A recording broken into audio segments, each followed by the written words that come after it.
নমস্কার, আমি তরুণ ঘোষ। আমি আপনাদের বলেছিলাম যে আমেরিকা কিভাবে এবার চাপ দেবে। সার্জিও গোর ফিরে এসছেন, ওখানে রয়েছেন ব্রেট ক্রিস্টেনসেন। সার্জিও গোর ফিরে এসে তারপর যে সমস্ত রিপোর্ট ট্রাম্পকে দিয়েছেন, সেই রিপোর্ট ট্রাম্প তো অত্যন্ত ক্ষিপ্ত এবং রাগান্বিত যে আমাদের দেশ এইভাবে আর একটা দেশকে শেষ করে দিয়েছে একটা ভুল বার্তার উপরে। এখন তাহলে আমাদের দোষ যখন আমাদেরই শোধরাতে হবে, যেটা এর আগেও আমি বলেছি। সব থেকে কড়া যে বার্তাটা যেটা আবার বাংলাদেশের প্রতি যেতে চলেছে, সেটা হচ্ছে বাংলাদেশকে FATF এর আন্ডারে ফেলে দেওয়া। এখনই ব্ল্যাক লিস্টেড করবে কিনা বুঝতে আমি জানি না। FATF এর দুটো লিস্ট আছে, একটা হচ্ছে গ্রে লিস্ট, একটা হচ্ছে ব্ল্যাক লিস্ট। এই FATF এ মাঝে মাঝেই এই পাকিস্তান ঢোকে, আবার পাকিস্তান ব্ল্যাক লিস্ট থেকে বেরিয়ে গ্রে লিস্টে চলে যায় এই টেরোরিজমের জন্য। এখানেও বাংলাদেশে সেই একই কাণ্ড ঘটবে টেরোরিজমের জন্য, এবং একটা শান্তিপূর্ণ দেশকে অশান্ত করে দেওয়া এবং যত আপনার আইনি প্রক্রিয়া রয়েছে সেগুলোকে লাটে তুলে দেওয়ার জন্য এই গ্রে লিস্ট আর ব্ল্যাক লিস্ট। আমি জানি না গ্রে লিস্টে ফেলবে না ব্ল্যাক লিস্টে ফেলবে, তবে ট্রাম্প যখন শুরু করেছেন তখন আমার মনে হয় ব্ল্যাক লিস্টেই যাবে। আপাতত ব্ল্যাক লিস্টে যে দেশগুলো রয়েছে সেটা হচ্ছে ইরান, মায়ানমার, আর একটা কোন দেশ আছে যেন, তিনটে দেশ আছে ব্ল্যাক লিস্টের মধ্যে। পাকিস্তান আগে ছিল, পাকিস্তান এখন বেরিয়ে গিয়েছে। আবার যেদিন দরকার ফুরিয়ে যাবে সেদিনকে আবার ব্ল্যাক লিস্টেড করে দেবে। এবার ব্ল্যাক লিস্ট হওয়ার মানে কি আগে দেখে নিন যে ব্ল্যাক লিস্টে কি আছে। ব্ল্যাক লিস্ট বলছে financial action task force FATF maintains to primary warning list to protect the global financial system. The blacklist high risk jurisdiction subject to call for action, and the grey list jurisdiction under increased monitoring. এবার আপনারা এখানে দেখে নিন,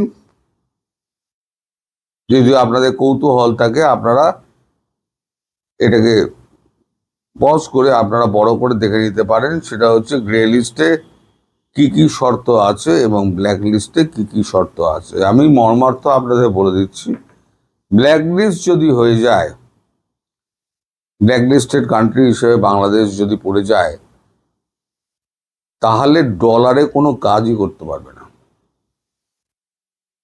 dollar বলে যে একটা বস্তু আছে সেটা কাগজ হয়ে যাবে, মানে ডলারটা নিষিদ্ধ করে দেবে, যেটা পাকিস্তানকে মাঝে মাঝেই করে টাইট মারার জন্য। এখন ডলার হচ্ছে কি আন্তর্জাতিক একটা মুদ্রা।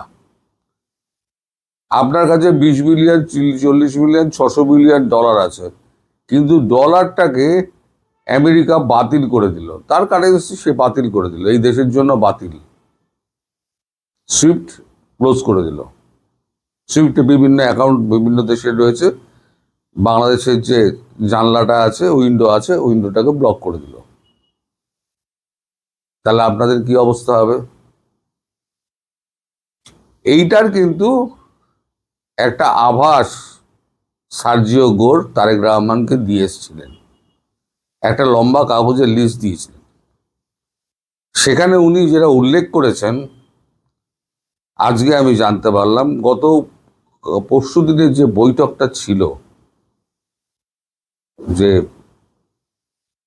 Doctor Jaishankar, Ajit Doval, principal secretary আমাদের প্রমোদ কুমার মিশ্রা, PK মিশ্রা, তাদের উপস্থিতিতে যে মিটিংটা ছিল, সেই মিটিংয়ে কিন্তু উনি ব্যাখ্যা করেছিলেন কি চিঠিটা উনি দিয়েছেন। সেখানে পরিষ্কার করে লেখা ছিল যে আইনের শাসন প্রতিষ্ঠা করতে হবে এবং আইসিটি নামে কি একটা বানিয়েছে না, হ্যাঁ, একটা ঢপের চপ, ওইটাকে বাতিল করতে হবে। এবং ওইখানে যত মামলা আছে এবং ফলস মামলা, আওয়ামী লীগের যত কর্মী এবং শেখ হাসিনার ওপরে সেই মামলাগুলো যদি অবিলম্বে প্রত্যাহার না করা হয়, তারেক রহমান সরকার তো থাকবে না, প্রথম কথা। দ্বিতীয় কথা, অন্য কোনো গভর্নমেন্ট যে ফর্ম করবে তার পথটাও একদম মেরে দিচ্ছে ব্ল্যাক লিস্ট অথবা গ্রে লিস্ট। কারণ দেশ চালাতে গেলে তো টাকার দরকার, আর টাকা যদি না থাকে তাহলে দেশ চলবেই করে, খাদ্য পানীয় জল এই সমস্ত আসবেই করে। এদিকে রূপপুর পারমাণবিক কেন্দ্র নিয়ে আবার একটা গন্ডগোল লেগেছে। $13.38 বিলিয়ন ওইটাতে লগ্নি করেছিল রাশিয়া। তার 90% অর্থ দিয়েছিল রাশিয়া এবং 10% অর্থ দিয়েছিল শেখ হাসিনার সরকার। এবার সেই অর্থ তো ইউনুসের সময় থেকে তো আর অর্থ দেওয়া হয়নি। ইতিমধ্যে হয়েছে কি, স্যাংশন চাপিয়ে দিয়েছে রাশিয়ার ওপরে। যদিও তখন রাশিয়ার ওপরে স্যাংশন ছিল, অর্থ দিতে পারতো না, তাই রাশিয়া একটা বিকল্প পথ বলেছিল যে ভারতের রুপিতে আমাদেরকে শোধ করো। এটা একটা মেকানিজম যেটা রাশিয়ার সঙ্গে আছে, বিশ্বের আরো 20টা দেশের সঙ্গে আমাদের আছে, যে রুপিতে ট্রেড। কালকে যদি চায়নার সঙ্গে আমাদের হয়ে যায়, রুপি আর ইয়েনে যদি ট্রেড আমরা মেকানিজম করে দিই, তাহলে ডলারকে এড়িয়ে গিয়ে আমরা রুপি আর এতে চাইনিজ এতে কারেন্সিতে আমরা ব্যবসা করতে পারবো। তার জন্য মেকানিজম দরকার। সেই মেকানিজমটা কিন্তু বাংলাদেশে করা আছে, সোনালী ব্যাংক এবং বোধহয় এক্সিম না কি একটা ব্যাংকে একটা করা আছে, এই মেকানিজমটা করা আছে।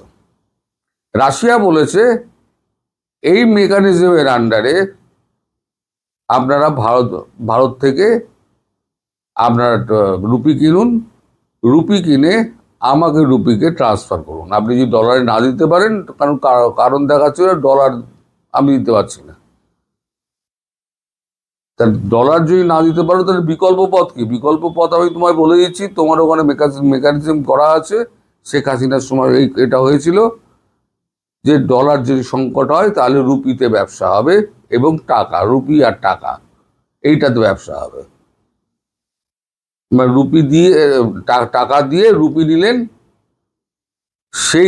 সেই টাকা রুপিটা নিয়ে আপনি সোজা রাশিয়ার যে ব্যাংক আছে, রাশিয়ার ব্যাংকে বাংলাদেশই আছে, তাহলে বাংলাদেশে রাশিয়া একটা ব্যাংক একটা বাংলাদেশে একটা স্থাপন করে দেবে, রাশিয়া দিয়ে দাও, ঝামেলা মিটে যাবে।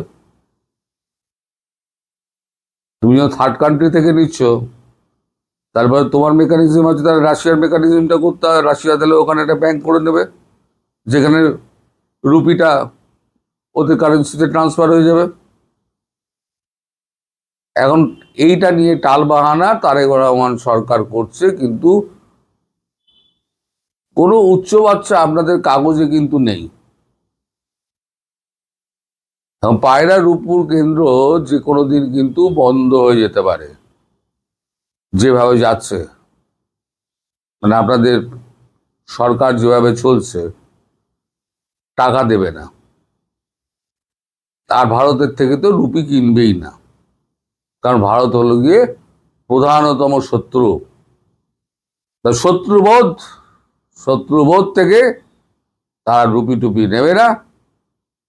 তাদের এখানে কারেন্ট যদি অফ হয়ে যায়, রূপপুর কেন্দ্র পারমাণবিক কেন্দ্র যদি বন্ধ হয়ে যাবে, আমরা অন্ধকারে থাকবো, ওই ভুট্টো যেরকম বলেছিল না, ঘাস খাएंगे पर परमाणु এ বোমা বানাएंगे।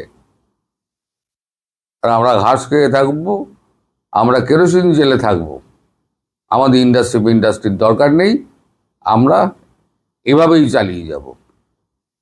এটা হচ্ছে বাংলাদেশের এখন আর কি মানে অবস্থা।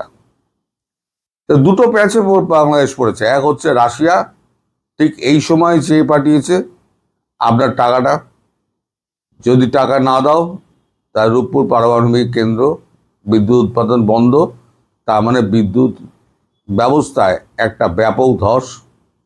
আর দুই হচ্ছে অবিলম্বে যদি শেখ হাসিনা এবং আওয়ামী লীগের নেতাদের ওপরে এবং সাংবাদিক যারা লেখক সাংবাদিক যে সমস্ত ফলস মামলায় যাদেরকে ওই কোর্টে লাগিয়ে দেওয়া হয়েছে, মৃত্যুদণ্ড হ্যান ত্যান যাবজ্জীবন যা খুশি তাই করেছে, অবিলম্বে সেগুলোকে তুলে নিতে হবে। যদি না তুলে নেন, তারেক রহমানকে সেই চিঠিটা দিয়ে এসছে, তারেক রহমান বলেছেন আই উইল লুক ইনটু ইট। তো তারেক রহমান কি এখন ওখানে লুক ইনটু ইট করবেন তো আমি জানি না। তো তারেক রহমান সরকারকে ব্যবস্থা নিতেই হবে।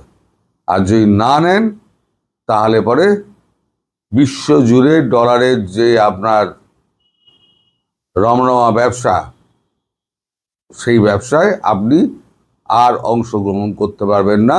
ডলারটা হয়ে যাবে আপনার কাগজের টুকরো।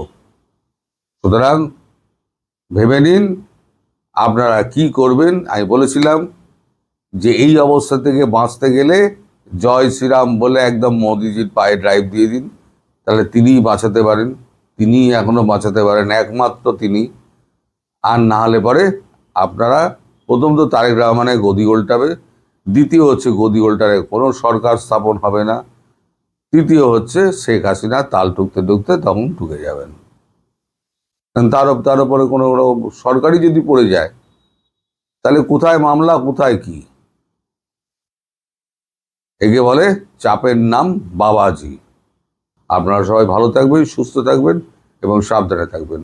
নমস্কার।